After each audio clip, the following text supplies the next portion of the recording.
नमस्कार मित्रांनो, DDM news चॅनलमध्ये आपले सर्वांचे स्वागत आहे।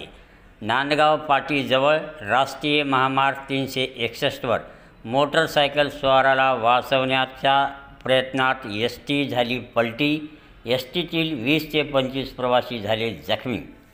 अहमदपूर आगाराची बस क्रमांक MH20 BL 1613 या बसच्या समोर नांदगाव पाटी येथे अचानक एक मोटरसायकल स्वार समोर आल्याने त्याला वाचवण्याच्या नादात एसटी पलटी होऊन झालेल्या भीषण अपघातात एसटीमध्ये प्रवास करणारे 20 ते 25 प्रवासी गंभीर जखमी झाले आहेत। या प्रवाशांना चाकूर आणि लातूरच्या शासकीय रुग्णालयामध्ये उपचारासाठी भरती करण्यात आलेले आहे।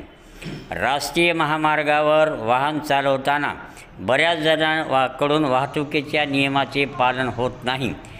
त्यांच्याकडून वाहतुकीच्या नियमाचे उल्लंघन होत असल्याने असे अपघात घडत असल्याच्या घटना वारंवार राष्ट्रीय महामार्ग 361वर घडत आहेत। यासाठी राष्ट्रीय महामार्गाकडून वाहतुकीच्या नियमाबाबत जनजागृती करण्याची आवश्यकता आहे आणि अशा बेशिस्त वाहतुकीचे नियम मोडणाऱ्या दुचाकी स्वारांना किंवा चारचाकी वाहनधारकांना CCTV कॅमेऱ्यामध्ये कैद झाल्यानंतर त्याला लगेचच दंड बसवण्यात यावा, तर या मार्गावर वाहतुकीला शिस्त लागून असे दुर्दैवी अपघात घडण्यापासून टळतील अशी अपेक्षा अनेकांनी आमच्या DDM न्यूज चॅनलकडे या घटनेच्या नंतर प्रतिक्रियेतून व्यक्त केलेली आहे।